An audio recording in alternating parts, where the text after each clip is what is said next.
Hello, everyone. Is it on? Yeah, I'm really happy with that. Standing on the back. Is there a little light or something? Right. I guess because up there, Jesse's remote. It's sitting next to it all. I was You guys just. can both meet Thursday off instead of that. Yeah. I was just picking up. I didn't. That's 1, 2, 3. It's better than. Yeah, Carpenter It's what? says maybe another. Finishing up the interior. Is it reading me yet? And then and it's just the painters. Jesse, can you hear okay? Yes, I can. So I have them taken down and I have the scaffolding folks come immediately take it down and so yeah, they extend the whole thing. Pretty cool. Yeah. Oh yeah, I got it. You watch this town council. I was that kind of thing about his eyes lit up. Yeah, that's why I'm in the business. Yep.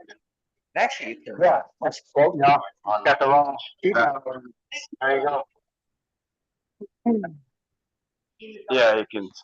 it throws you your focus, but there you're focused. You don't have an audience.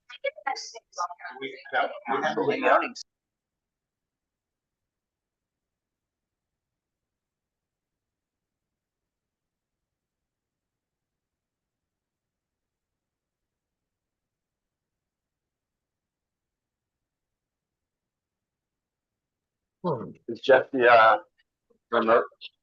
Yes. He hears me. Yes, he told you that. Yeah.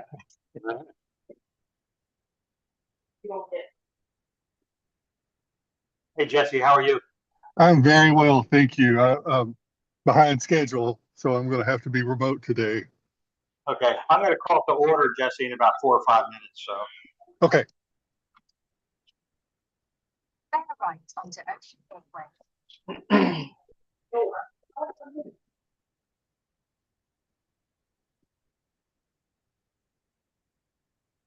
Done this for a while. Sit with them, all this revenue can be spent on, like, there's limitations on some of them, right? You can't really. Well- In the middle 2 lanes.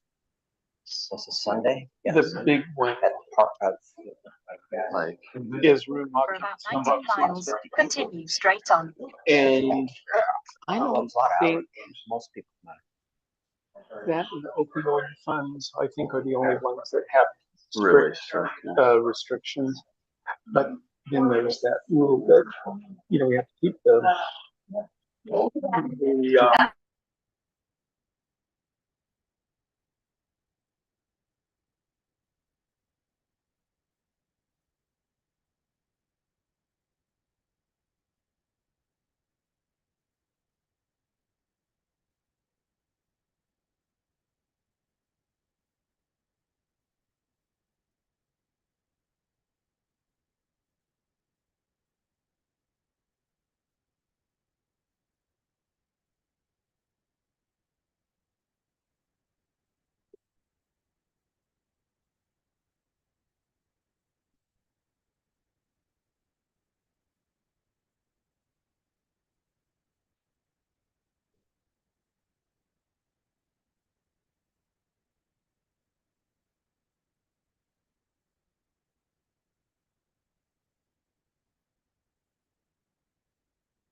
Want to go by that? All right. Okay. Oh. Okay, I want to call to order the August 11th, 2025 Harpers Ferry Town Council meeting to order. It is 7 p.m. according to Debbie's iPhone. So would you all please stand? I pledge allegiance to the flag of the United States of America and to the republic which stands one nation under God, indivisible, with liberty. Left lane. Thank you. Council, you have the agenda, motion to approve. Move to approve the agenda as submitted. Second on the motion to approve, second from David, discussion on the motion to approve. One tiny correction is we have two 5B7s, and that was true on the item relating to the Budget and Finance Committee's mission statement Okay. as well. That should be 6. Yep, accept the correction. Got that? Yeah. Any other modifications? No other discussion? All those in favor of the motion as amended? Motion carries. Jesse? All right. Yes. Okay, thank you, Jesse. 7-0. Public comments? Yes, first one is Amanda Stroud. Amanda Strauss is recognized for 3 minutes. Yes, sir. Do I need to identify myself? Yeah. I'm Amanda Stroud, Ransom, West Virginia. Okay. In 1850, the population of Harpers Ferry was 1,747, but stands today at 263. So something y'all probably already know, but bear with me. Roberta Meade Curry made a point during her JCDA interview with the County Commission to note that 3 new houses have recently been built and 3 renovated. But over half of those are short-term rentals. So what about those who want to make Harpers Ferry their forever home? With the unfortunate closing of the Mather Training Center, this provides the town of Harpers Ferry with an opportunity to broaden the availability of its housing stock, as well as increase the number of permanent residents. Working with the National Park Service, GSA, along with historic property developers, the town could turn empty National Park Service buildings into bespoke condos and apartments, as well as desperately needed workforce and affordable housing. I include the old Harpers Ferry. Jesse, could you mute on your side? Sorry, yes. I include the old Harpers Ferry High School, another empty National Park Service building, in this proposal, as I understand the trifecta of big ticket restoration items, windows, the roof, and asbestos have all been taken care of.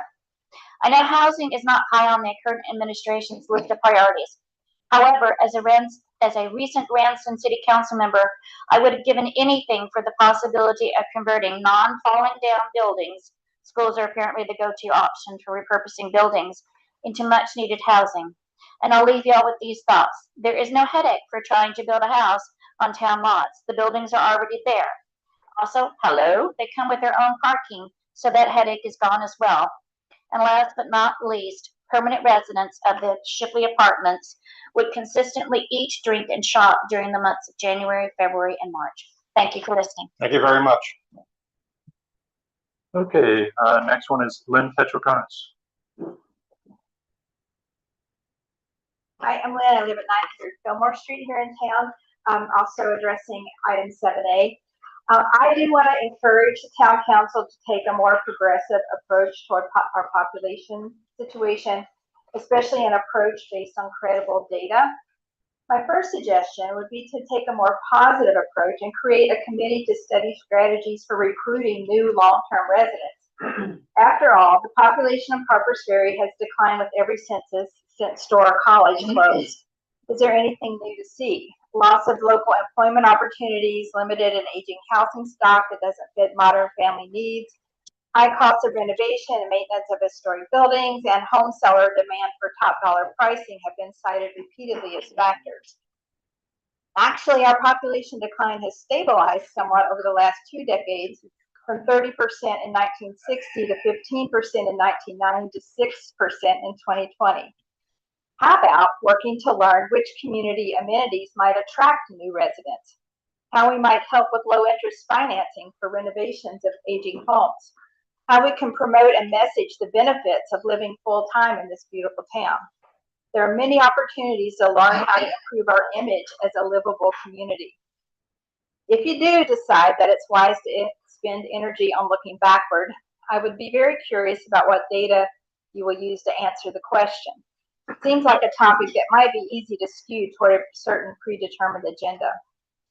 To reach a better informed conclusion based on thorough analysis, I would encourage you to diversify the expertise on any such committee and perhaps include a local historian who is familiar with population patterns, a real estate professional who is conversant with both sellers and buyers of our homes, a building contractor who can speak to the cost of renovations and difficulties of maintaining historic homes, maybe even a resident who also owns a business in town. I'm not sure how studying decades-old population decline solves any problems, but we sure could use some good data on how to move forward. Thank you, Lynn. Thank you. Okay, mayor's announcements. Council, I just have one item that I want to put on the table for us, and it's a pleasure bowl item. As most of you know what my background is, and in law enforcement in today's society, when there are encounters between police and residents, generally, if any letters are written, they're generally written in opposition to the law enforcement. Very, very few letters that are written regarding activities of law enforcement professionals are positive. Most of them are negative because if you're stopped for speeding or stopped for something else, it's kind of a negative experience. So it's out of the ordinary for any department to receive commendations regarding its officers. And so I'm very pleased tonight, and I'm going to ask John to escort Mike up in this area here. John, if you could bring Mike up here. Put Mike on the spot. And John, would you do the honor, since you are Mike's senior advisor? Would you read this letter? I have scratched off the name of the person who sent it for reasons of privacy. But if John, if you could read that letter. It says, "Good day. A couple weeks ago, I fell ill while walking around Harpers Ferry. It got to be a point where I couldn't hardly walk. A few years ago, I was diagnosed as having, I'm not going to pronounce all that, but okay, which I believe to be the cause of my disorder, health. I was hoping to find a place where I could get my blood pressure taken. I happened to see a law enforcement officer driving by, so I got his attention. He immediately gave me air conditioning, a place to sit. The officer called for EMS while regularly checking on my condition. The diagnosis is great concerning a sense of professionalism that has unfortunately become rather uncommon. When the EMS arrived, the officer helped me move from the car to the ambulance. EMTs, personnel were supportive. Over demonstrating a care and waiting to make sure I knew what was happening. The police officer stayed for a while to be sure I was being well taken care of. He was instrumental in answering my questions.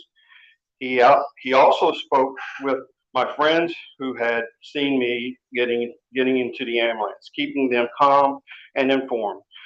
The name of the officer about whom I'm writing about is Michael. This comes from my memory of his name. I heard just once. But if Michael is correct, I trust you will figure it out. Michael took immediate action, which made my recovery that day fast. Thank you, Michael, not only for caring for me, but for your kindness, professionalism, knowledge, and positive, uplifting personality, and more. Put a person like Michael in every law enforcement department throughout the county, he can be a role model for integrity and contributing to the positive citizenship in police alliance and applications. Finally, he diagnosed it was POTS that he was diagnosed with, and he wanted to recognize Mike for taking care of him. Blessings.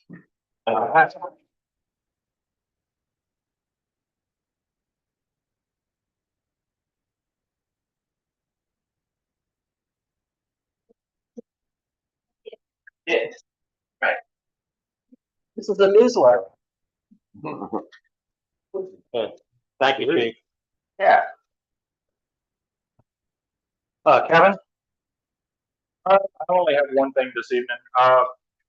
Last month I mentioned that the commissions and committees need to get their agendas, minutes and so forth, to me or to the town clerk in a timely manner. I want to clarify that they should be sending us their signed minutes once they're approved. Okay. Thank you, Kevin. Have you got any from any of them so far since last month? I've gotten a few. Okay. Okay. That's a step forward. Superintendent?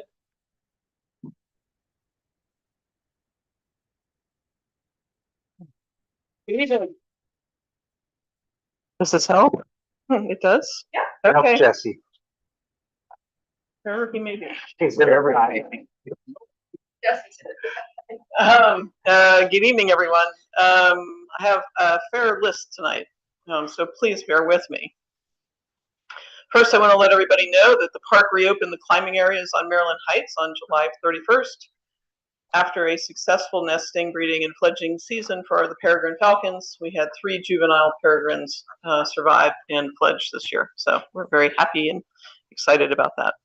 I want to thank the town for co-sponsoring the pre-concert the other night, Friday night. It was the opening concert of the Appalachian Chamber Music Festival. It was very nice to see so many of you there on the Storer College lawn. We had more than 220 people attend. This is the largest attendance for opening night for the festival in its 5-year history. So thank you. And it was a beautiful night, and music was wonderful. Have a quick reminder in general for the town, and I know many of you know this, but I want to reiterate this again. I gave the same notes to the Bolivar Council last week. Commercial activities on park property require commercial use authorization, CUA. I'm going to use that, it's easier. A CUA allows you to conduct commercial activities and provide specific visitor services within a national park. A CUA is required if you provide any goods, activities, services, agreements, or other functions for park visitors that take place in at least in part on lands managed by the National Park Service, or if they use park resources, or if they result in compensation, monetary gain, benefit, or profit to you when a concession contract is not necessary. So a concession is, if we set up something like the big lodges out in the western parks, right? And you had a big full service cafeteria and lodge or something. We're not really planning on that, but we do have occasionally folks who do want to conduct commercial activities in the park, and this is just a reminder that it does require a CUA, and if anybody is interested in that, we are certainly happy to talk you through that process. It is a little bit of a process, so please reach out to me or to Chief Ranger Ryan Levins if you have any interest in that. Our earlier speaker mentioned the Mather Training Center. You are probably all aware that the National Park Service's main training centers, the Stephen T. Mather Center and the Horace Albright Training Center at the Grand Canyon, are on track to be absorbed into the Department of the Interior, into their training office. The National Park Service is currently developing a strategy to address new uses at both sites. We are in the earliest stages of planning at this time, and final determinations are months away. And that's about all I can say about that at this time. We're working on an internal process right now, but I did want to let the town know that we are moving forward with that. I have some projects, news that you may or may not be aware of. Tomorrow, Amtrak and the Federal Railway Administration will be visiting town. We will be down at the train station with them. They are looking to do a project to upgrade accessible pathways to and from the station building and the north and south platforms to make them ADA compliant. Currently, passengers using Amtrak services needing wheelchair assistance are unable to do so at Harpers Ferry, especially if they need to get to the north track, and they have to go to the next ADA accessible station, which is in Martinsburg. Working with NPS on land, they're going to be here tomorrow working with us on land ownership issues and preparing 106 compliance issues. So that's federal historic preservation compliance that's required for a project like this. Amtrak's desired completion date for this project is 2029. And they are also under a settlement agreement with the Department of Justice on this. So they do need to move forward deliberately to get to that deadline. I also want to make the council aware that last week I received a letter requesting feedback on First Energy Potomac Edison's Gore Dobbs Goose Creek transmission line improvement project. This is not in the town of Harpers Ferry proper, however, it is just to the south. The project First Energy proposes is an upgrade of 44 miles of existing 138 kilovolt transmission line to create a double line with a 500 kilovolt line and a 138 kilovolt line. They will run parallel next to each other within the same right-of-way. The project will traverse the southernmost section of the park in Jefferson County and will cross the Appalachian Trail and portions of Sweet Run State Park in Loudoun County. The National Park Service is in the process of assessing potential impacts to our property and coordinating a response across several different parks. And I have no updates, unfortunately, on the Byron Bridge staircase replacement project for you tonight. Any questions? Chris. I have mentioned this before, but I'm just really hoping that the issue of bicycle accessibility comes up at that meeting with Amtrak as well. Presently, the loaded bicycles that board on Amtrak and the MARC train have to make choices about carrying it down and up steps or illegally and sometimes unsafely crossing the tracks. Oh, I will keep that in mind. That's not on our radar, but thank you for bringing that up. Yeah, and I also wanted to mention, first off, a great thank you for the wonderful evening at Mather. It was a great experience, and a reminder for everyone, if you attended that event, you probably won't need much nagging, but if you didn't, you have another chance to hear the Chamber Music Festival is going on this entire week. And in fact, tomorrow at noon, there's a pop-up concert at John Brown Fort. And then there will also be a concert for pay at Camp Hill Church on Saturday. So you can find all the information at AppalachianChamber.org. You know, Chris and I don't actually, compare notes before we do this each time. Thank you, Chris, for noting the pop-up concert tomorrow. Yeah. And just thank you for continuing to taking the time to keep us updated under what are rough circumstances and for being great stewards. Thank you. Anything else for Superintendent? Thank you. Question. Is there any opportunity for public comment in any of these, like the Mather Center repurposing and So as I said, right now we've just started. Internal Park Service review of potential opportunities for the Park Service. And I want to be clear, it is not just about the park here. Mather Center is actually part of our Washington office, and they have eyes and ideas on things, and we have eyes and ideas on things. So we need to work through that first, and then we'll see where we go after that point. But it is helpful for me to hear the different interests in the site, and of course, the change of use there will have an effect on the town, of course. So We definitely have no shortage of advisor ideas. So. right. Absolutely, call me anytime. Right? Yeah. Thank you, Superintendent. Any council members, anything, comments you want to make? Good, okay. Approval of minutes. We still are struggling with March 10, June 9, June 16, and Melissa, I'm going to ask you to try to reach out again on those. Kevin, go ahead and take July 4 and July 29. Okay, July 14. July 14, I'm sorry. Yeah, so there were some comments that have been, some amendments to the minutes for the 14th of July meeting that have been incorporated. At last month's meeting, we had an abstention during one of the votes, and I was under the impression that the abstention was recorded differently than what it's supposed to be, based on training from the Ethics Commission about 12 years ago. That's been clarified now, and so the minutes reflect the correct procedure.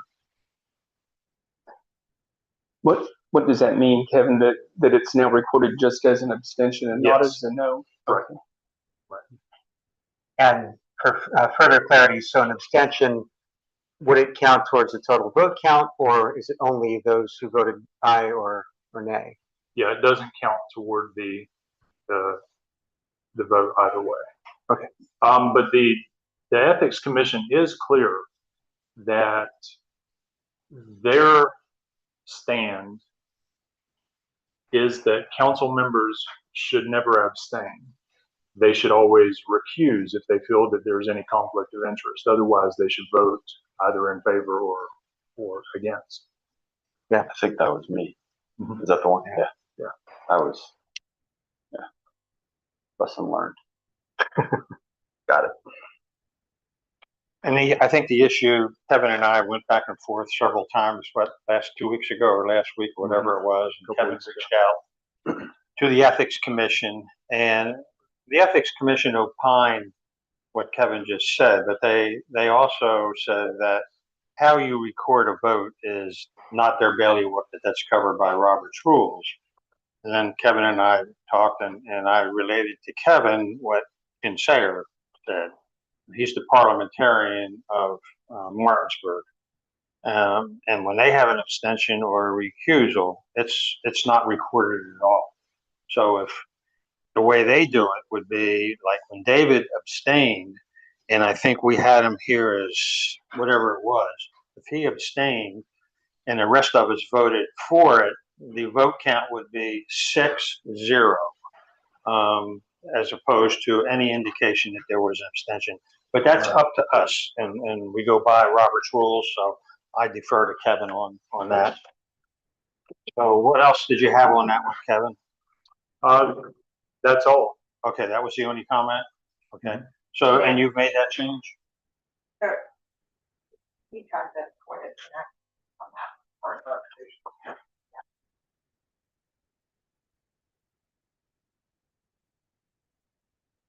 Have that down, Kevin. That's from Steve on the water, Kevin. Okay.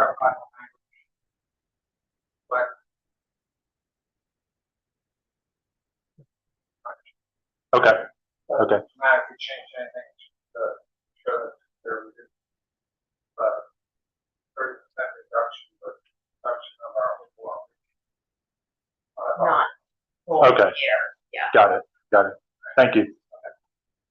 Does any of this need to delay us from making the motion? I don't think so. Do you, Kevin? I don't think that they're earth shattering.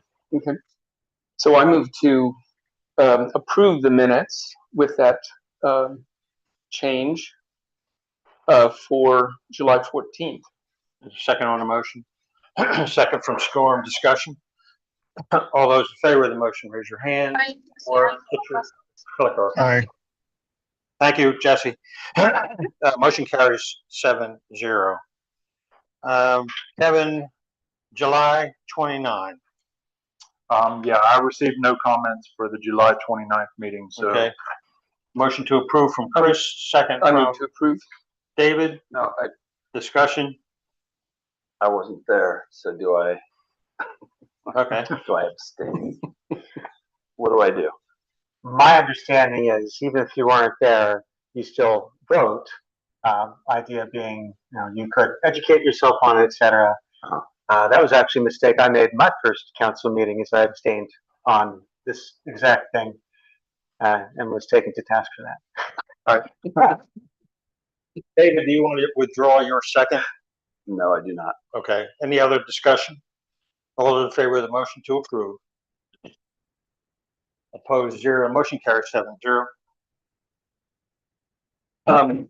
Mayor, before we leave Yeah. minutes, I'm not just faced with this uncertainty as to whether we're going to get the older minutes back.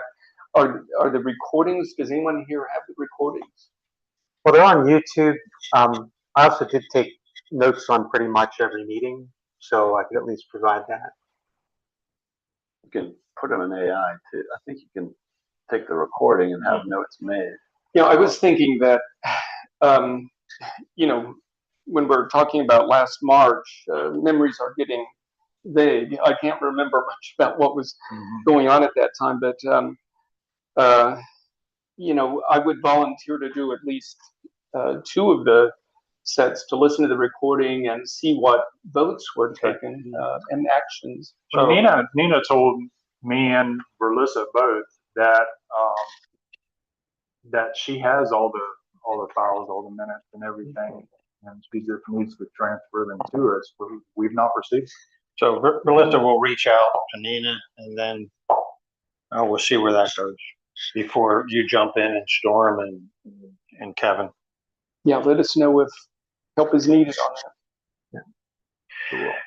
Okay, number 5, town reports, treasury reports and approvals. Review and approval of financial reports, June 2025. Debbie? Okay, good evening, council and mayor. This evening's financials close our fiscal year 25 at the end of June 30. These reports provide preliminary representation of our year end. They are not considered the final financials for the fiscal year. Our accountant will be working with me over the next month or so to verify and make appropriate adjustments to the year end. For the general fund, once we remove the fund balances, the operating income is almost $2 million. Income received is approximately 2.6% greater than what is projected. For expenses, you see that there is an excess of expenses over income received by about 6.5%. Keep in mind the revision that was made last month regarding the cell tower rents, and you also had an under projection for parking revenue income. So this is where you're seeing the impact of that. For waterworks billing, exceeded the projected for the year by 3.4%, and overall expenses are falling at 88% with the budget revisions that were made. Any questions? I move that the financial reports be approved as submitted. Second on the motion, second Chris, discussion. All those in favor of the motion to approve? Opposed, 0. Motion carries 7-0. Debbie? There are no invoices this evening for approval, but I promise there will be some next week. Already on the way.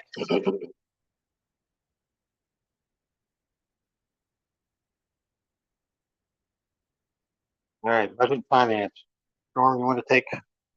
Yeah, I'll do the thumbnail version and then swing it to Deb for the details. So discussion and action regarding the WDA grant. This is the $3.4 million chunk of the water distribution project. It is wrapping up. So there's some restorative work, landscaping type work that needs to be done. And there's a pressure reducing valve on Washington Street that is still in process, but otherwise it is winding down. Yeah, we have gotten a couple complaints from some residents, Oliver, I guess, and Harper's Ferry. regarding the restoration work. The gravel that they put down temporarily and where they ran the lines being pulled out by tires, being carted all over. And we are aware of the complaints, and we have gotten or will be getting back to Leo, our contractors who deal with those that tore up the streets. And I was under the impression that they would have been here by now. So we are in the process of trying to determine a specific date when they will return to Harpers Ferry and Bolivar to finish up the project, which entails not only the streets, but also some of the land disturbance where they put in the hay and grass seed. I think there's been some complaints from a couple neighbors on that. So if you hear of anything, just say that, the town is aware of this and we're working with our contractor to ensure that they fulfill all the requirements of the grant. Okay. Can I ask a question? Go ahead, David. What is their paving spec? Like, are they doing just patches or are they doing whole roads? Do you know? So they're not covered, depends on the road, that there are various conditions and they were assessed prior to the job. And so they're going to be, but for the most part, they're covering the trenching that they did. There are some other areas where different things may be done, and some of that still is being worked out. And we're kind of waiting for the final on that. And I did just, since I'm talking now, I did speak with our engineers this afternoon and asked to get a more definitive date about when they're coming. And when they come, they're going to be sorting out exactly what they're doing everywhere. And there are some areas where we're going to try to offer a little bit extra where we can, but it's not going to be a full repaving of most streets. Anything else? Okay. Discussion action regarding 24, 25, 26 CDS funding. Storm? Well, so the immediate one is the congressionally directed spending that we have, $1.2 million meter project through the EPA.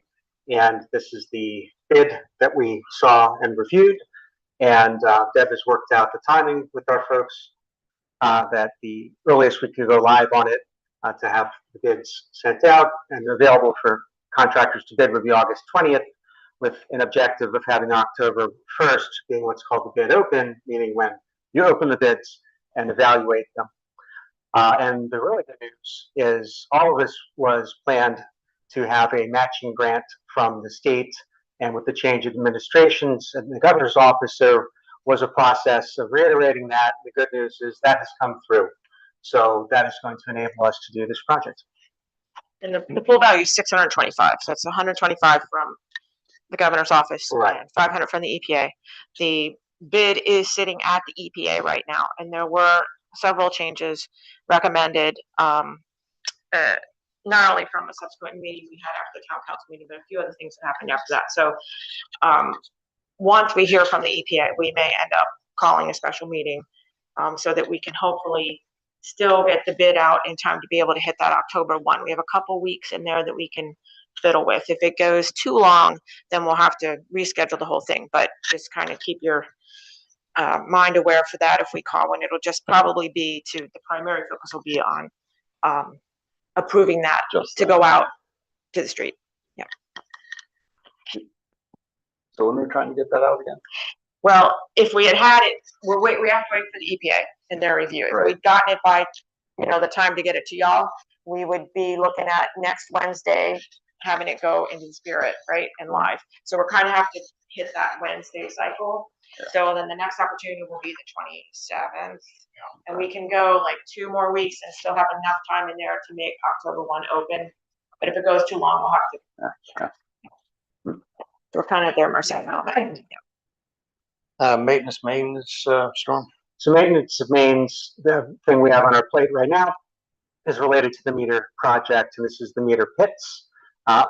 Many or most of which need to be upgraded to accommodate the new technology. And it was decided for a number of complex reasons that it was better not to include this as part of the as part of the congressionally directed spending. So it's being done out of one of the funds under the waterworks. So that is in the works now to work that out. Okay. Monthly invoice review, number 4. I think it's not supposed to be there. No. All right. Like I said, number 5, discussion action regarding town paving. Yep. So we currently have $34,000 assigned to this project, and it is in 2 phases. There is, well, 2 parts. There's the waterwork paving, and some of that will come out of waterworks budget, and also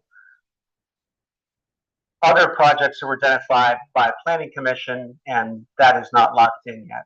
Yeah, no, hang on. So 34,000 has been assigned in general fund to go towards town paving, which when our contractor from TerraWorks comes down, they're gonna take a look at those needs prioritized by the planning commission, as well as waterworks needs outside of the distribution system project, their annual needs.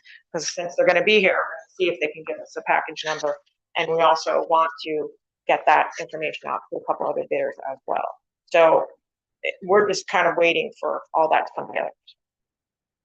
Okay, any questions on that? Is there a Go ahead, Chris. public showing which streets or where they are, the locations? So the planning commission has a list that they've forwarded into the office. He has a list that he's forwarded into the office, and we've been given a couple of priorities of really severe sections that were prioritized as the most important ones. Can the public see these? Yes, So they're on the website. no, they're on a list that we're trying to get to Okay. prospective contractors. I mean, we can get you the list, but no, we Well, just, for instance, I have an issue in my house, but I don't know if I'm on the list or not. okay. So, and I'm sure there's a lot of other residents, but yeah, I'm last on the list. Well, if anyone knows of something specific, if you could send it in to Patty, she is the keeper of the list. And so perhaps if it can come in through y'all, she can help you with that. Yeah. David. I don't know if I was following you properly. So we got the paving post.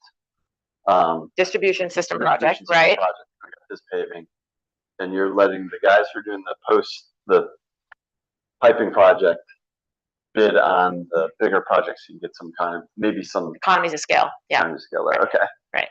And we're also intending to ask, because we have 2 or 3 other pavers that have helped us in the past. We want to get those lists to them as well and get some numbers out of them. Okay. But yeah. Okay. Okay, next item is the budget finance mission statement. Yep. So budget and finance is recommending the statement that was in the package. So if everybody has had a chance to look at that, move to approve the budget and finance committee's charter as submitted. Is there a second? Second from Chris. Discussion. The only thing I want to, does everybody have it in front of you? Because I want to reference something. Mm-hmm. So if you could go down under duties and responsibilities. And it says BNF acts as an advisory role to the mayor, town council, and shall have no line authority over any employee or office practice or procedure in pursuit of its mission. In conjunction with the town's chief financial officer, it shall blah, blah, blah. I'm wondering if there's any utility in after that sentence where it says, in conjunction with the town's chief financial officer, we repeat the issue of advisory. So I'm thinking, and I'll tell you my rationale for this. So it would read, in conjunction with the town's chief financial officer and adherence to its advisory role to the mayor and town council, it shall blah, blah, blah, blah. My rationale in repeating that is 2 or 3 or 4 or 5 administrations from us. I'm wondering if the advisory role gets lost in defining what the shalls are. If we, I just don't want it interpreted 3 or 4 administrations from now for somebody to forget about that and then assume that the budget and finance has less than an advisory role, that they can go out on their own and do their thing. I just didn't see any harm in just repeating the issue of an advisory role. I don't know if I'm making something out of something. I just felt that it may be worth putting that in there, because I don't know about the rest of the 6 of you. I don't intend to be on an administration in here 3, 4, 5, or 6 or 7 administrations from now, and I don't imagine any of you are. And for somebody to pick this up, 10 years from now and see what their functions are, I just don't want. I want it to be properly noted. I don't know if I'm making myself clear or not, but Yeah, I think it makes sense. And a quick way to do that might be in conjunction with the town's chief financial officer in its advisory role, it shall. okay, yeah, that's fine, yeah. And I also will say for the record, I want to thank the budget and finance for doing this. And if we do approve it, we will have set a precedent. Within our second meeting, we have approved the budget and finance charter, where we struggle a little bit prior to this. So anyway. Okay, so we have a motion on the floor, Chris? In a second. In a second. And I just wanted to mention that we made one little amendment at Budget and Finance to formalize something that we've been doing on a regular basis, and that is having a non-voting member from the Water Commission. Yeah, I think that's a great idea. And it says that it may. So if in the future Waterworks does not want or need to have a member, it's not required. Any other discussion? All those in favor of the motion as slightly amended, raise your hand. Opposed, 0. Motion carries 7-0. Thank you, Storm, and thank Budget and Finance for your work on getting that approved. Discussion and action, the second number 7, discussion and action regarding opioid settlement funds. Yeah, so we have had funds on our books that came down through settlements through the state that the town did sign on to. There's some arcane formula that distributed those funds. And in the prior budget and finance, it had been members no longer on council who had been taking the lead on it. So we need to figure out how we can spend it in line with the restrictions for how the funds can be spent. And what we came to was we would like to have a 2-person task force that is within budget and finance to explore and make recommendations for the spending of those funds. And committees and commissions cannot appoint people just by themselves. That has to come through town council is my understanding of it.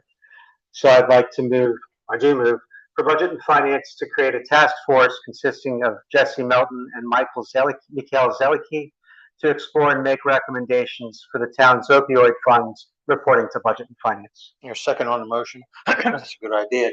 A second from Chris. Discussion. I have one discussion point, then I'll call on David and then Christian. So if we do approve this, I would like to make sure that you include HFPD, because they do have, there is a section in the opioid settlement agreement that involves public safety, and they can do certain things.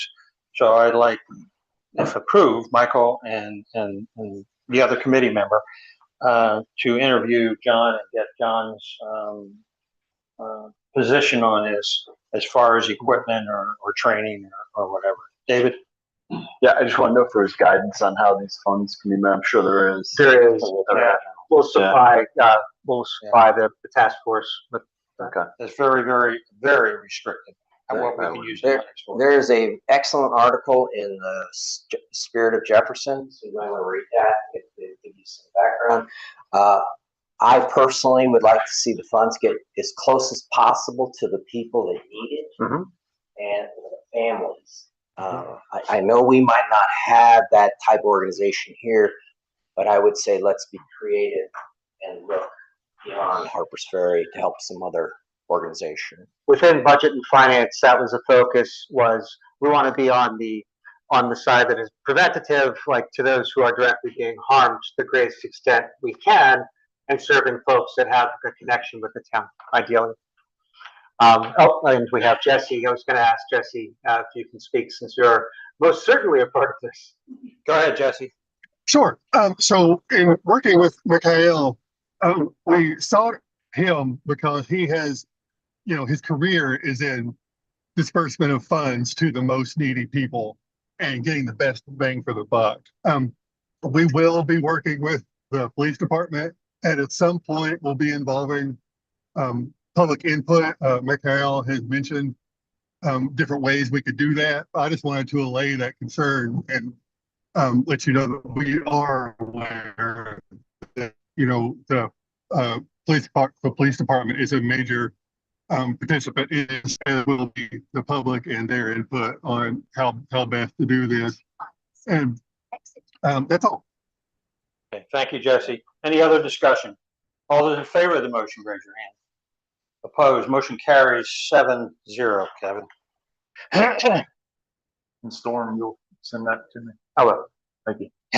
Planning Commission report. Jesse, do you want to report or no report? Sure, I can report that at the last planning commission meeting, we worked with the state and we completed the priorities matrix and the timeline matrix. The state is now working on a rough draft that we will review once more before moving it on to the next steps and on to public comment and feedback from town council and all that good stuff. So it was a major step that has been months in the making, and we're making real progress on it. I know it kind of slid there for a while, but we're back on it and moving it to get it wrapped up. Okay, thank you, Jesse. Storm. So Jesse, is it the legal land clinic that's going to be doing the draft? That is correct. Awesome, thank you. Okay, thank you, Jesse. IOC's been busy. Discussion and action regarding approval of IOC charter. Council, you should have a copy of that. David, you want to walk us through that? Yeah, I don't know how much people knew of this document before, but it basically lays out that we're an advisory committee to the mayor. It lays out the types of topics we're covering. A lot of right now we're covering personnel issues, but it's also internal office work. We did make a couple of minor edits, sort of emphasize we're still an advisory role, but then we want to bring in subject matter experts. So we pulled that in because we thought we'd need human resources, whatever the topic is that we're working on. So we thought that was a good thing. And that person does not have a voting seat. They're just here as advisory to our committee. And pretty much everything we do is going to come back through the town council. So I would say nothing significant that we changed. I saw one, go down to your third break before the bottom, David. Mm-hmm. It says, strike the word also after the, and then put the word also after IOC. It reads the also IOC. Oh. So Yep. just transpose. Yeah. Okay. IOC and also. Yeah. Got it. Thank you. Christian, you had something? We had another change where the town council gets involved with the mayor. Yeah. And before, was there anything else, David? I'm gonna make another comment before we go to a vote on this. I'm wondering, David, if it would not make sense if we could have it formatted, and I would ask for Lissa to do this, formatted similar to what budget and finance do, where we have topics and headings. Mm-hmm. Verlissa, if you could take a shot at that and make sure that everything is included that's here, to put it in this kind of format, I think it would read well, if that's okay with you, David. Yeah. And so, Can we approve it tonight and then approve it again once it's reformatted? I think it's just formatting, if there's no substance of matter. that's not gonna hold anything up. We won't leave anything out and we won't add anything. We'll just put them in topics like Storm has on there. I just think it would be, it reads a lot better. And I would ask for Lissa when you have time, and I know you have a busy schedule. And if you have any questions during the thing, just give David a call. But I think that would make it a lot easier. Now the chair will call for a motion. I move to approve the IOC charter as submitted. Is there a second on the motion? Second. Chris, discussion? Make ahead, sure we David. make the change with the one change in the third to last. Oh, as amended. Yes, thank you. As amended with a discussion. Thank you, David. Other discussion? All those in favor of the motion? Aye. Opposed, 0. Motion carries 7-0. Discussion and action regarding town logo. I have that. So I've been in touch with the designer. They're close to having the revisions as requested by town council complete, but not in time for this meeting. Okay. Thank you. Discussion and action regarding town website overhaul. And that's pending the logo. I'm sorry, pending. The logo Okay. finalization. All right. Water Commission General Report from the PWA. Stephen? Yeah.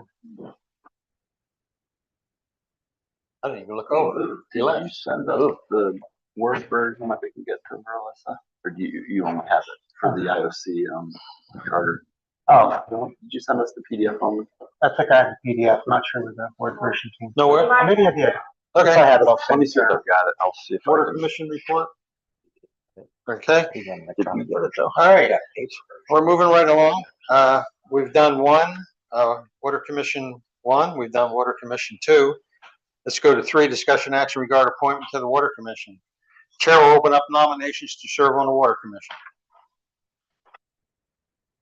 I nominate Jay, and not entirely sure on this pronunciation, but I believe it's Shrivastava. Okay. Are there other nominations for the Water Commission? Hearing none, nominations are closed. I ask the recorder to call roll and vote. Your vote will be in favor, yes. You're opposed to the nomination, no. Okay, Storm DeCostanzo, Yes.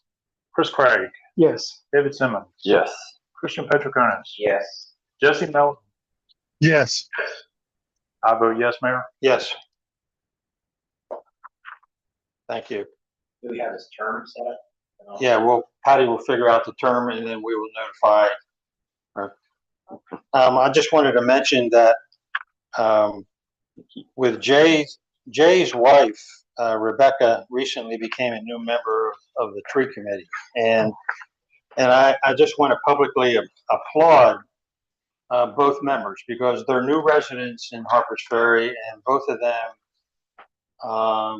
made a decision to get involved with the town, and I really appreciate that. And we have one on the tree commission and one on the water commission. So Jay and Rebecca, if you're listening, thank you very much. If you're not listening, you should have been. Okay, so Steve is, okay, that's all right. All right, we'll go. Dark Skies. Hey, Karen. First of all, I'd like to thank the town council for their patience as we are excitedly actually writing a draft now. So we've been meeting once a month, and we have a meeting this week or this month with the draft. So that's coming your way. Thank you again for your patience as you gathered all the information needed, town input, going to subject matter experts and organizations in order to give you a draft that reflects our town. Any questions? Yes. Christian, I'm sorry. Is the national park involved in this as well? They're not involved, but they're being considered. They have always been, we've always had support with dark sky lighting and having those types of common shared goals. So we're not anticipating having any contradiction with them, but they're not actually physically involved with our writing. And we did directly receive park input as part of the stakeholder process. Okay.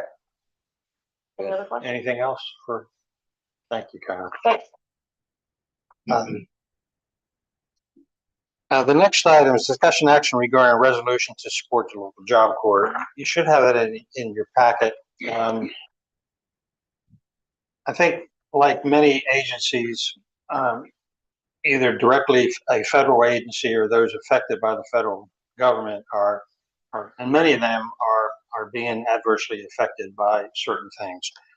And the Job Corps obviously is a nationwide program, and they're not exempt from this. And I think that they are being greatly affected by cuts, et cetera. And so we're being asked to consider approving a resolution, and you've got a mock-up of a resolution in here. And I think that if we agree that this is the way to go, what I would do, I would ask Patty to take the mock-up that we have and just replace and put Harper's Ferry in there and do that and the other. And then I'll make sure that it gets to the right parties. They want it sent to several different locations, including the governor and including at the federal level. So I'm proposing that if you agree, that we approve this in principle. Patty will then take what's in here and then fill in the blanks with Harper's Ferry or however we want to do it. Chris? I thought we did that last month. I don't recall doing that. It was on the agenda. Yeah, I don't think we had the draft last month. Okay. I thought we had did the same, the same letter that we have this time. It's the same. I would say We've already done it. Yeah. Okay, I knew that because that's why I did that. Yeah. Dramatic. I have one more thing. Tiny bit off topic, but I'd like us to do something for our national park. The support of our national park to the federal government. That you are important to our community, our town. You're why we're here. What are you proposing? I mean, we can't deliberate right now, but no, I would. Could we do something like this? Yeah, You know something what I mean? like that.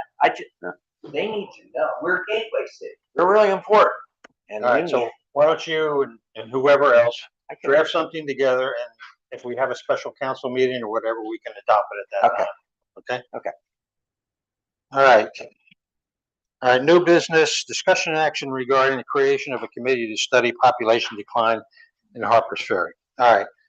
Before I turn this over to David, I think it would be helpful, David, if before any motion is proposed on this, that first of all, you kind of give a brief introduction to the issue, if you would do that. And then I'd like the opportunity to make some observations from my perspective. And then I'd like to extend the same courtesy to other council members to make some observations from your perspectives before we even entertain, a motion to do whatever we may end up doing. So just, David, I'll turn the floor over to you. And then I want you to just kind of give a brief overview of this whole thing. And then I want to make some comments also. Okay. So this is a thought I've had germinating in my mind for years, but I've always called Harper's Ferry a volunteer town. Like, we're paid, but we're not really paid.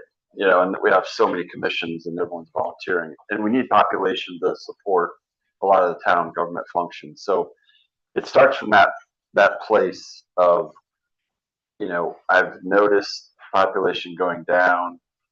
I worry that when I was on the BZA, we only had 3 people for quite a while there.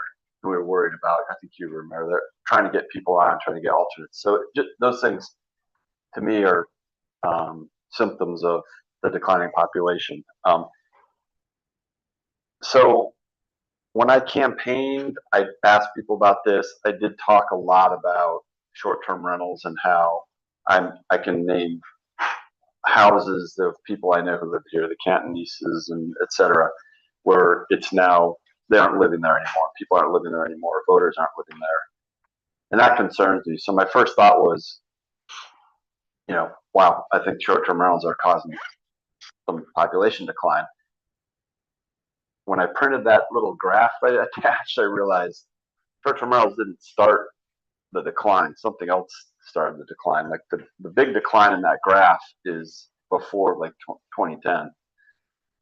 So I think we need to think creatively, and I heard 2 people come up here today, which is great, of ways to increase the population, encourage people to live here, deal with abandoned housing, deal with, you know, the second homes where people aren't living here, and short-term rentals, like, and just think about what can we do creatively to get things moving in the right direction, because I don't think I don't see it going up. It seems to be plateauing, but I do worry also about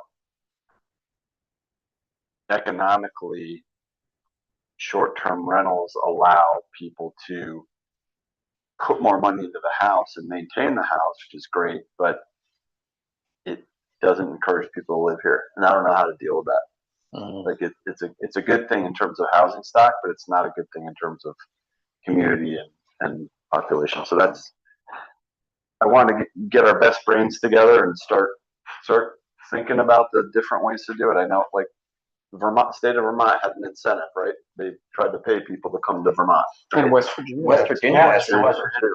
So, like, does that work? Will it work? I don't know. Yeah. You know, just things we got to think creatively and act on it, and not overstudy it. I think we should try things. I want us to try things, and if they fail, they don't look good, we rescind the ordinance we put in place, whatever we do. But I think we need to take some action. So yeah. Okay.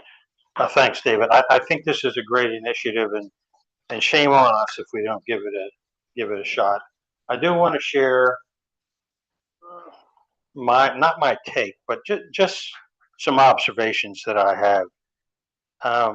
If we go down this road, and I think first of all, we need to verify, I believe, our housing stock that we currently have, and verify our population.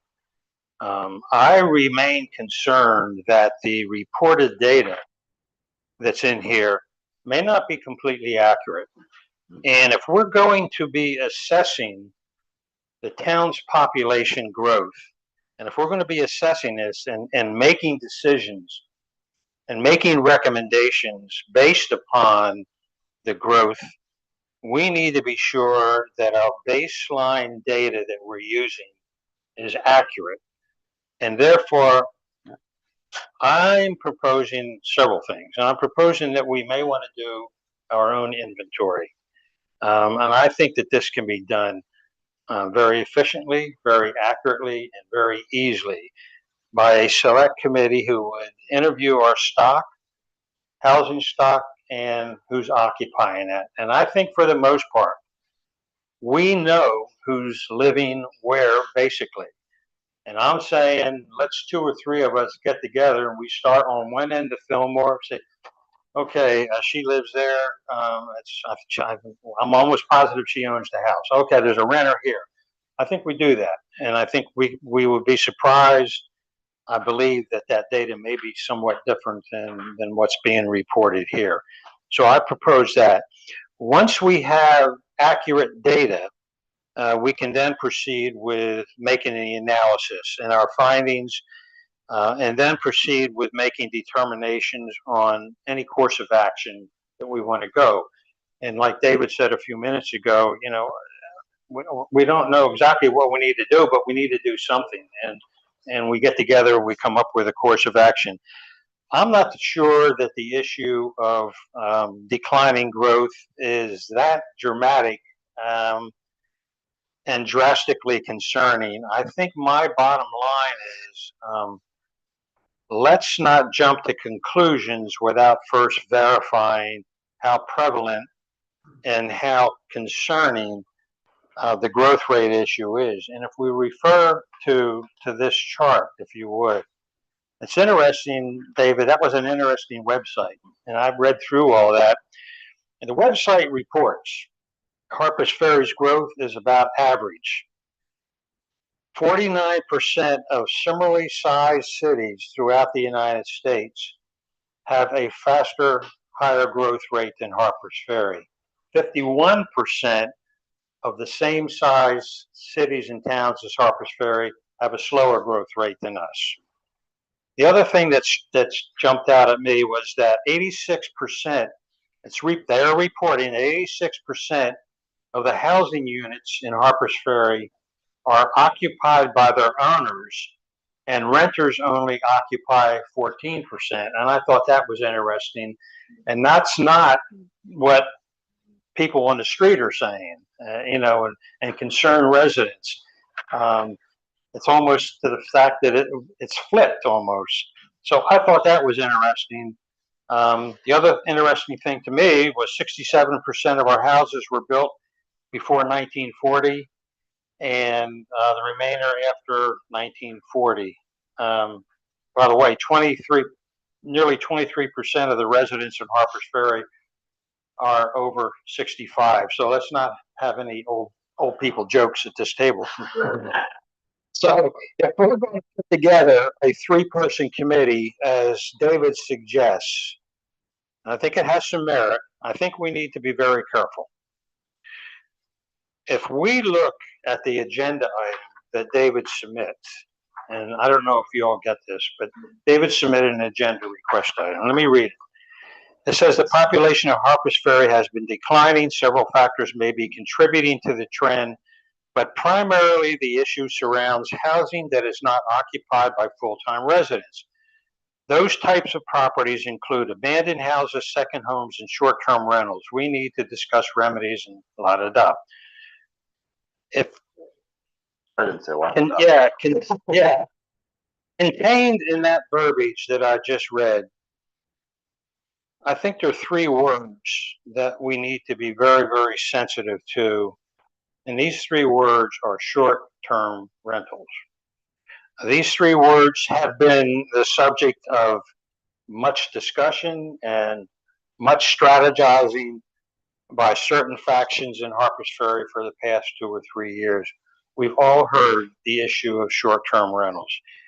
If we're going to establish a 3-person committee to assess our growth rate and make fair recommendations, we're not going to stack this committee with residents who have been overtly or covertly advocating for a certain outcome regarding short-term rentals. I think that would be defeating the purpose of what David is after here. And I'm not going to allow our fair and honest efforts to be overshadowed by political theater. The short-term rental issue, if we have one, and I think we may have one, I don't know for a fact, if in fact one exists,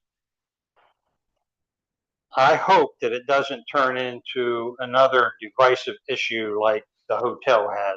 We just don't need that. And that's why I'm saying I think we just need to be sensitive when we're putting together a team to assess the problem that I think David so astutely has recognized. If we decide to approve a 3-person committee, I believe we need to formulate a committee a little bit different than what David is suggesting. And I think the most prudent approach may be for David, Storm, and myself to meet and discuss and agree on who would be an ideal dream team to approach and that we approach this dream team based on our consensus of who does not have an overriding bias about a particular issue. We need to try to keep that as neutral as possible. And it might be a good idea for 3 of us to sit down and try to come up with 3 or 4 people who we think would do a good job on serving this, as opposed to going out and advertising for volunteers. Because when you go out and when you advertise, I think the applicant pool may be tainted by opposing forces, with one feeling towards short-term rentals and then an opposing force, and we basically don't need that. That's not going to serve any purpose for us. And if we do put together this ad hoc committee, I think it would behoove us to try to come up with something like what David and Storm did with regard to the charter. That we come up with something. We just don't want to have a committee and without direction. I think that this body needs to give that committee direction on where we think it might go. These are my just general comments. I'll just open the floor for anybody else. Leo? Jesse? Leo, Jesse, yes. Go ahead, Jesse. So, to the mayor's point, we need accurate data, but something that he really didn't mention, and I think it has to be recognized and taken into account, is the data we collect will determine the questions we can ask. So, when we go out and look for this information, we need to think about that in advance, and we can't let these preconceived, we can't go in asking certain questions. We have to gather data, and that will tell us what questions we can answer. There's no point in asking a question that we can't answer. So, when we go out, the first thing in my mind is to, establish the folks involved, and then figure out the data we're going to collect, and then, accuracy of data and all that stuff. Those are built in proper data collection, but it's making sure that we get the data we want to begin with, because if you go back, it's never going to work right. We need solid, good information, and that information will inform us to what questions that we can answer, and that'll set us where we can go.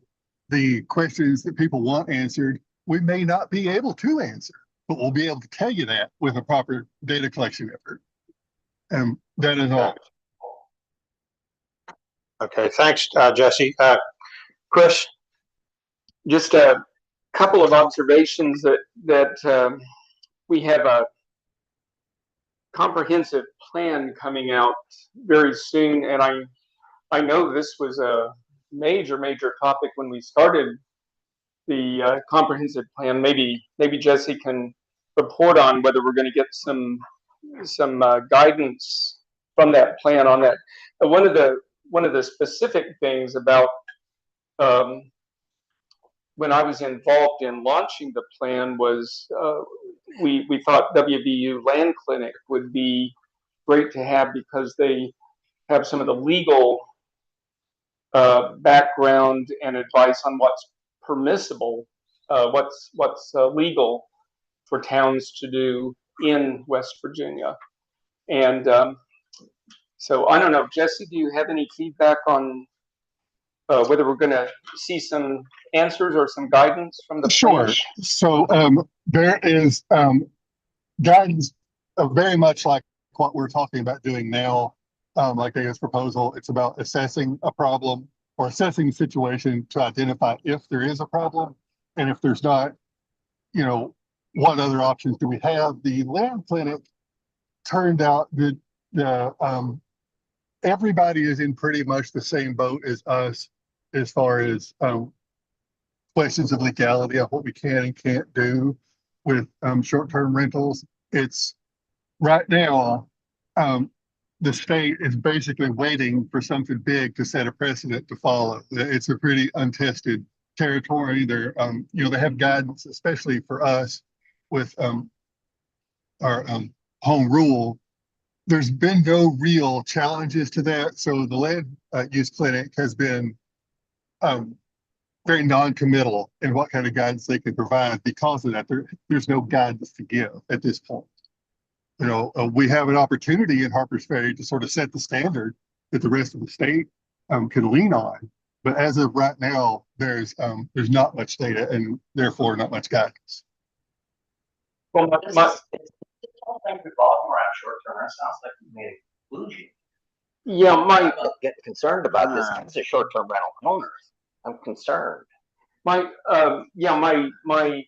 question really was beyond short-term rentals that, hopefully we're going to be talking about tax incentives for primary residences in Harpers Ferry, or, when we start getting possibly more hotel motel tax in the future, maybe we can really put out some incentives in the historic district for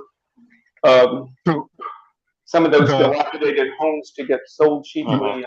You know, I think starting to think outside the box, and maybe this is part of what David's thinking about, but I'm hoping that we're going to get some guidance from the comprehensive plan, and also I think WVU Land Clinic might be helpful. Yes. If I can I so I was sort of focused on the short-term rental aspect because I thought that's where we were going, but in the comprehensive plan, it does recommend that we take action to explore ways to attract new populations, and and that includes assessing the current situation, seeing if we can determine causes and ways to overcome those causes, whatever they may be. And that does include, I believe explore, what was the verb used, but different methods, including tax incentives and things like that to attract new funds. All right, let me branch. Yes. Norm? Yeah, I'm fully in favor of this effort and examination. I thought the way David brought it in was pretty good.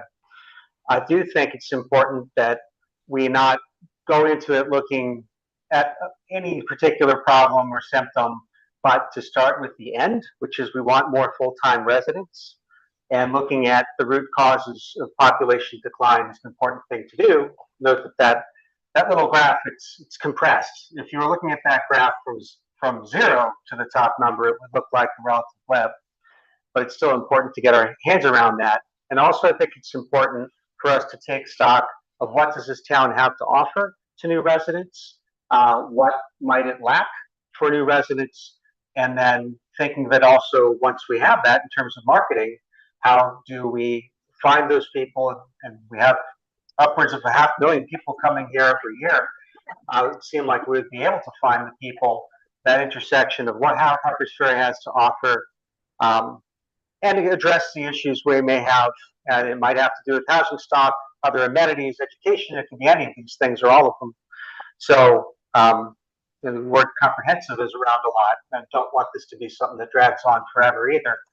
But I do think that we do need to look at it not as a series of problems to be solved, but an end we want to reach, and getting the information, whether it's collecting data on what's out there and where people live, or what the town has, maybe a survey of current residents and what they like, what they think it lacks. I think all those things are important. As far as how we compose it, I've not thought about that. My gut is that something that were 5 members might be better, that might be more representative of the streams of thought in town. And also, if this is something where data of different sorts is going to be collected and collated to share the load. But that's really just my initial thought. Yeah, I think it goes down to the fact that I think we need to recognize where we are right now. I think that's the first thing I think we have to do. I don't think we can take that chart as gospel. If we're going to solve a problem, we're going to try to reach it or come up with a solution for a population decline and population growth. Let's try to figure out where we are right now. Can I say something a little different? All's talking. Let's take some perspective here on population decline. So this chart that I'm passing out starts in 1950. This is a relatively modern era forward. So in 1950, our population was 822 people.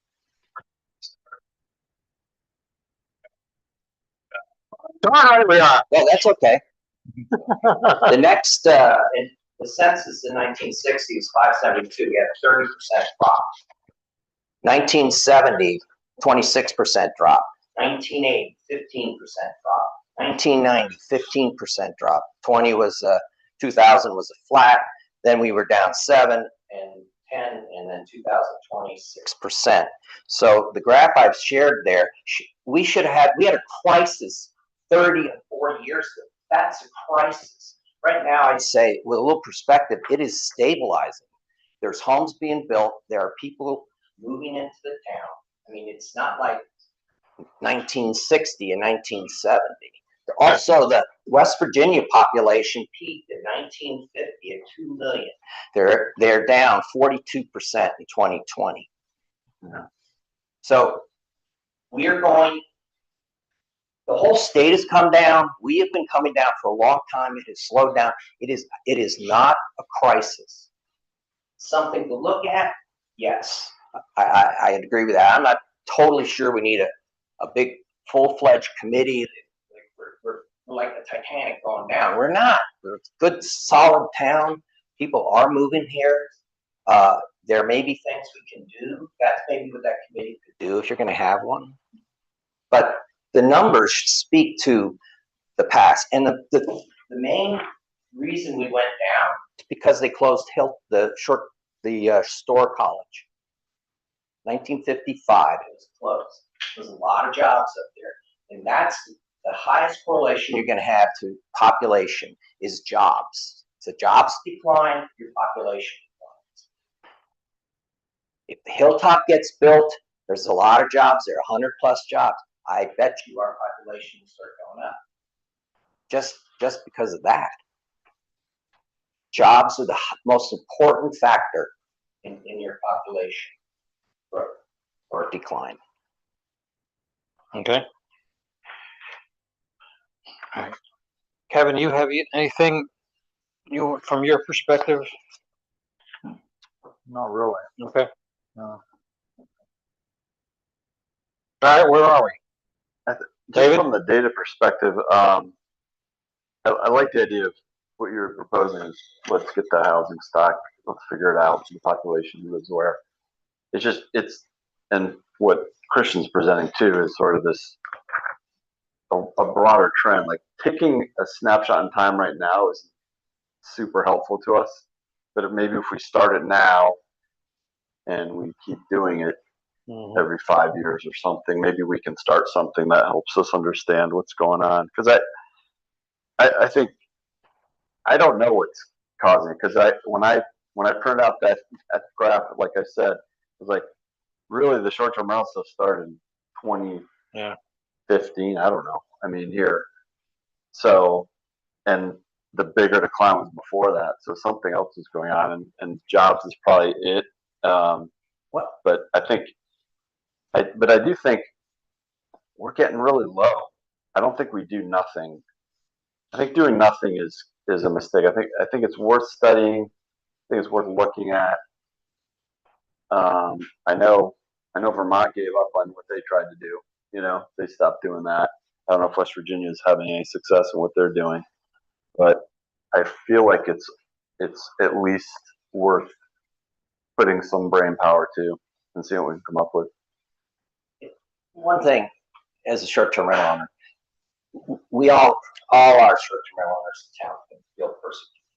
I mean, they feel like they're on the bubble all the time, and yet I'm here. I'm an elected office. I serve in the parking committee.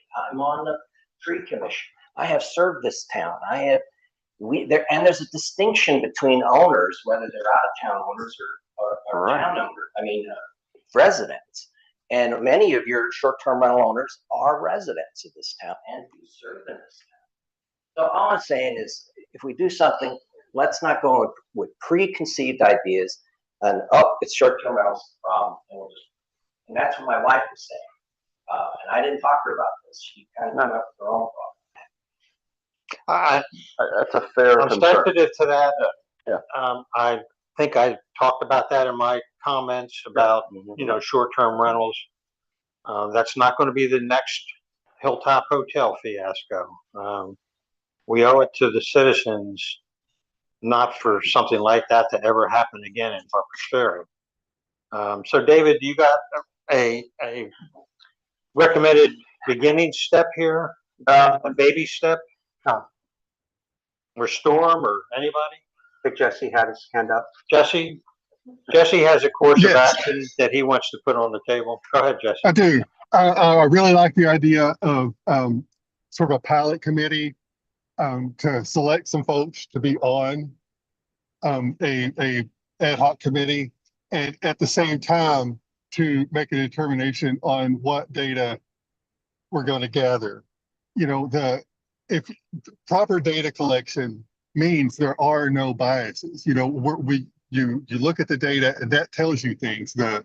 Tomorrow, the future is written in the data of the past. So the past data is hugely valuable, you know, as far as making forecasts for the future, but we let the data decide that. We don't go in there and tell the data. We don't go looking for a problem in the data. We let the data guide us on how we move forward with that. And a 3-person committee to identify the people who will ultimately serve on the ad hoc committee is a great idea, you know, to get that started. But I do want to emphasize that the people on the committee are only part of this. It's the data that's going to guide those 3 people to a fair assessment of the situation. And that has to be built in right from the beginning. It's just as important as the people who are on the committee. All right. So my suggestion would be to move forward with the 3-person group to identify the members of the ad hoc committee with an inclusion, you know, it needs to be formally stated that data, you know, is a sort of non-voting member of the ad hoc committee. I would add that the charter you were just suggesting too would be one of the first things there. Yeah, I think we have to do that. We can't expect them to figure out what we want them to do. Yeah, it needs to be the mission and composition. Yeah. So how do we get to that point? You proposed yourself, Storm, and I on that. What do we call ourselves? A starter committee? I like the pilot committee. Jesse mentioned. Yeah. Who would that be? You had proposed that it be yourself, myself, and David. Okay. Go ahead. Just floating this, that if the motion were to impanel a 3-person pilot committee to determine the mission and composition of a committee to examine the root causes of population decline in Harpers Ferry, examine the town's appeal to potential new residents, and make recommendations for attracting new full-time residents. Does that sound, or is that supposing too much? No, I think that's fair enough. Yeah. All right, I move that. Okay. And we have a second on that? Okay. Can you read it again? Yes. You could. To impanel a 3-person pilot committee to determine the mission and composition of a committee to examine the root causes of population decline in Harpers Ferry, examine the town's appeal to potential new residents, and make recommendations for attracting new full-time residents. Second. Discussion. Just read the first sentence, Storm, again, one more time. I'm a little. Well, it's one sentence. Yeah. Move to impanel a 3-person pilot committee to determine the mission and composition of a committee. Okay, got it. You don't have to much, sir. Okay. Any other discussion? Chris, excuse me. I have no ambitions to be on another committee. So I do have a lot of ideas, and I may be sharing them with some of you. No, please do. Yeah. If you share too many, you will be on that committee. Any other discussion? I want us to make sure when the comprehensive plan first was done, that study, the last one, there was almost no input from the business community at all. I have come in and I looked at the survey, and there was like nobody visited with the business stakeholders, which are really key to the success of this town. So we cannot forget them.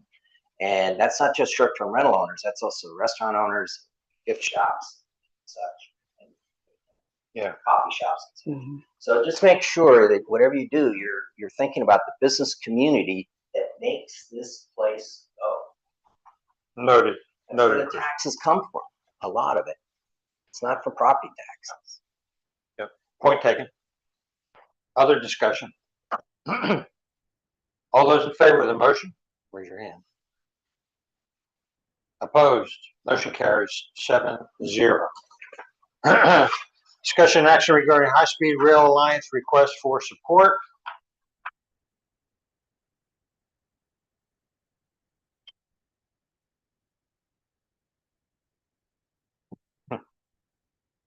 Where did this come from? High Speed Rail Alliance. Ascension train. We're expecting to ask you to work with your congressional delegation to urge Amtrak to expedite fleet procurement and ensure federal funding for new rolling stock remains intact. I guess there's a concern Yes. that their stock that they had approved for new Amtrak coaches and stuff have not been purchased yet. And they're afraid, obviously, like many federal agencies, that current budgets may be cut even more. But it isn't that. They're going to claw back the money. Yeah. They've just done it. They just did it with $7 billion was just clawed back from. I can't remember. Patty, did we get the sign on letter? It was solar. Did we get the sign on? It says. So it says they will follow up with additional information, including the sign-on letter. Okay. And the reason we have to support trains overall is my guests come by train. You think everybody comes by car? They don't. They come by train or bicycle. I had bicyclists this week. They come by train is important. So anything having to do with that train station and trains, we've got to be on it and support it. Yeah. Let me get Leo first. Is that me? Yeah. All right. So, Leo, yes. Christian is absolutely correct. You know, we do have people come from multiple directions, and we sort of skip rail. We don't focus on them, or we don't need to focus on them, but it's not going to hurt anything for us to support high-speed rail for the future. I mean, it would be awesome to have high-speed rail, you know, and the Harpers Ferry is not going to harm itself by supporting those, you know, those endeavors. That's all. Okay, Chris. You know, I was kind of surprised at the name of the organization too, Jesse. High Speed Rail, but really the letter is not addressing high speed rail. It's all about long distance rail. Right. And I think it's a crucial. Hold on a minute, Jesse. Hold on a minute. Go ahead, Chris. Yes, sir. I think it's a crucial cause for Harpers Ferry, both for tourism and for commuters. The pandemic changed a lot, but you know, some things are changing again when we get all of these housing developments over at Charlestown bogged in on Little 340 passageway. We're going to have to look at some alternatives. I would volunteer to draft a letter to give to you, and if we need to bring it to the next council meeting, we could do that, but I would volunteer to work on that. Okay, great. Jesse, go ahead. So the reason that the high-speed rail alliance is involved is their concern was that focus would fall off of Amtrak in general. And Amtrak is the key ultimately to expanding government involvement in high-speed rail. And I just want to clarify, that's why they were involved. They feel that if Amtrak suffers, then high-speed rail dreams all suffer as well. And I just wanted to clarify their involvement. And, you know, so it's a median step in a long-term strategy. Okay. Storm, you had something? No. Okay, Chris, you want to make a motion? I got one. Okay. Better than you.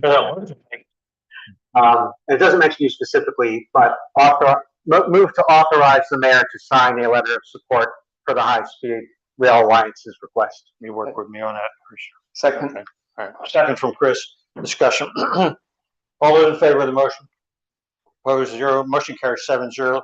Discussion action regarding the Purdue Sackler Family Settlement. Okay, this is, I don't know, the fourth or fifth one we've got. I contacted Ken Sayer. He's encouraging us to approve, sign on to this settlement, and we have to officially do that. Right, Debbie? Yeah. Okay, so we have to, it's been officially placed on the agenda tonight, and in order for us to sign on this through the governor, through the attorney general, you have to authorize us to accept this settlement agreement, and our town attorney advised us to do this. I move to authorize the mayor to accept the Purdue Farmer Sackler Family Settlement. There's a second on the motion, second, Chris, discussion. All those in favor of the motion? Opposed? Motion carries 7-0.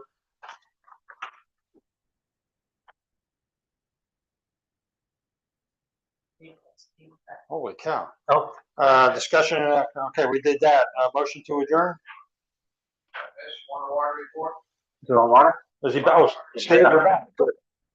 All right. All right, real quick, Steve. We're gonna go back to Water Commission. Go ahead. All right, I got to point out that graph. There you go. Ooh. Oh. Ooh. All right, so this, That's George.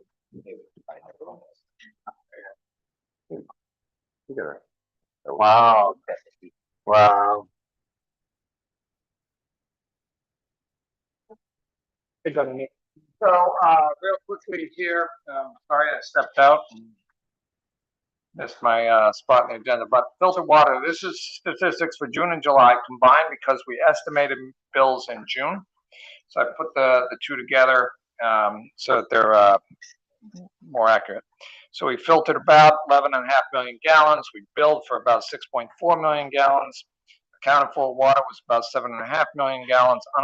Unaccounted for water percentage was 35.6%. I don't think it's been that low since I've been here. All right. Okay, the average production rates, and I'll get to why I'm giving you these in just a moment. March was about 216,000 gallons a day. April was about 230,000 gallons per day. June and July were about 190,000 gallons per day. All right, the graph that you have there represents about 112,000 data points that I extracted from, from the system, and then I looked at essentially, and I described this a little bit last month. I looked at the levels in the tanks from midnight till 3 in the morning, and figuring that water that we're losing from the tanks at that point is a reasonable proxy for leakage. Not that many people are up there, are up at that hour, running their faucets. So using that, that's what you see. That's the graph is basically that, that collection of points. I can't really tell you what to make of some of the spikiness and some of the ups and downs, but you definitely see, if we look over all the way over to the right, that's the months of June and July. So if you look at this graph, we definitely see a difference in June and July. Okay, it's still got some spikiness and all the rest, but when I kind of try to make sense of those numbers, I'm saying that we're running about 5,800. This is gallons per hour leakage rate. Okay, about 5,800 gallons per hour prior, and then in June and July, I'm saying it's somewhere around 4,600.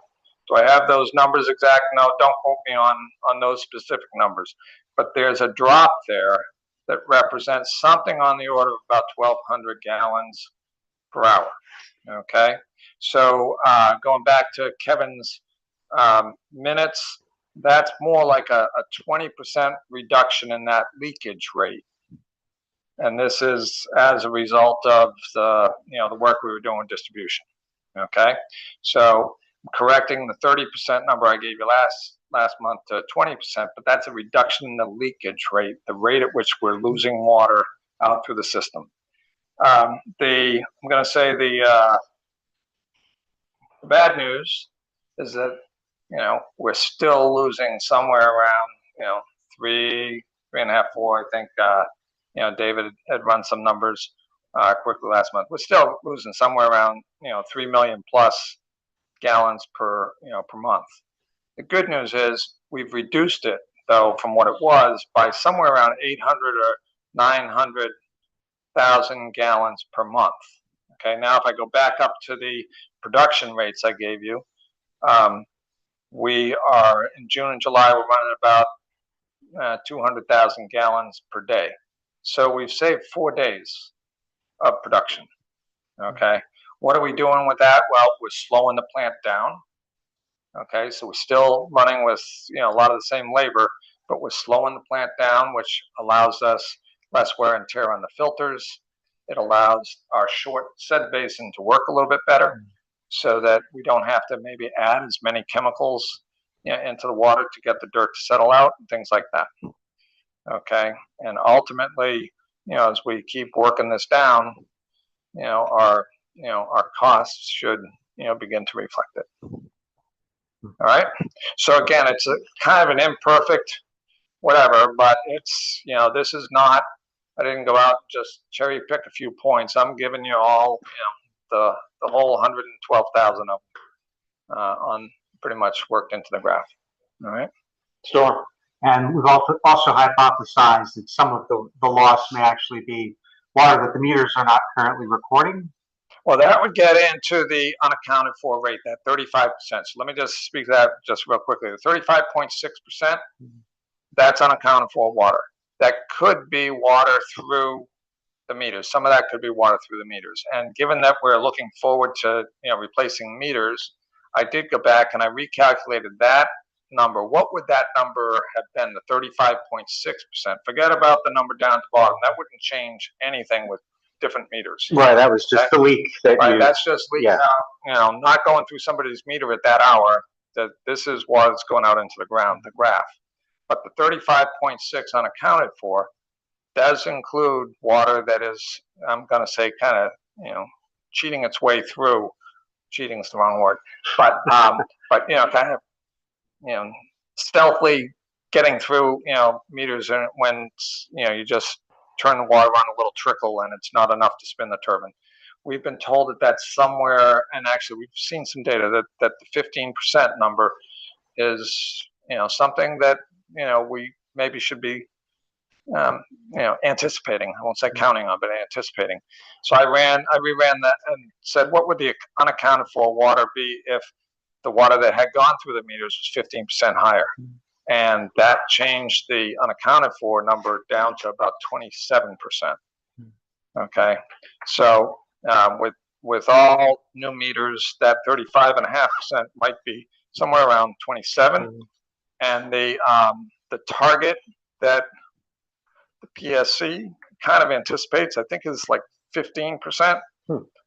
With I think action plans if you're over 20, or something like that. We've had an action plan for a long time. But anyhow, so we're still going to be up there. I mean, we're nowhere close to done, but there's value and there's improvement from the work that we have done, and that's really kind of the message here. All right. One step at a time, Steve. Yep. That's awesome. Yep. All right. Yep. Anything else for Steve? All right. Motion to adjourn. Motion to adjourn. We'll have a second. All those in favor of adjourning, raise your hand. Opposed, 0. We are adjourned.